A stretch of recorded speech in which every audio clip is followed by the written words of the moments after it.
સુરેન્દ્રનગર જિલ્લાના તાલુકાના વથાણ ગામે નવજીવન ટ્રસ્ટ રાજકોટ દ્વારા આંતરરાષ્ટ્રીય મહિલા દિનની ઉજવણી કરવામાં આવી।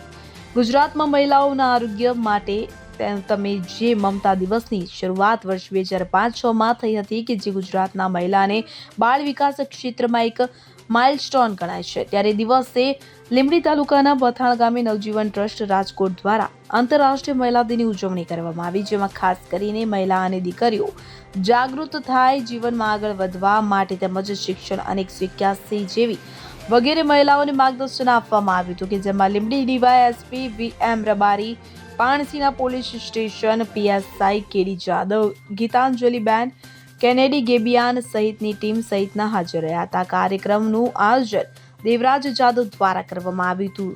સહકાર વથાણ ગામને લીલાબેન દ્વારા આપવામાં આવ્યો હતો। તો આ કાર્યક્રમની શરૂઆત દીપ પ્રાગટ્ય કરી આવેલ મહેમાનોને પુષ્પગુચ્છ અને બુકે આપી સન્માનિત કરવામાં આવ્યા હતા। ત્યારબાદ પ્રાર્થના અને અલગ અલગ પ્રકારના સાંસ્કૃતિક કાર્યક્રમ યોજવામાં આવ્યા હતા। ત્યારે આ કાર્યક્રમમાં ગામની મહિલાઓ અને બાળાઓ મોટી સંખ્યામાં હાજર રહ્યા હતા। Kalpesh Vadher, CN24 news, Surendranagar. હવે જુઓ દેશ દુનિયાની તમામ ખબરો તમારી આંગળીના ટેરવે। ઉઠાવો મોબાઈલ અને Google Play Store પરથી ડાઉનલોડ કરો અમારી CN24 ન્યૂઝ મોબાઈલ એપ।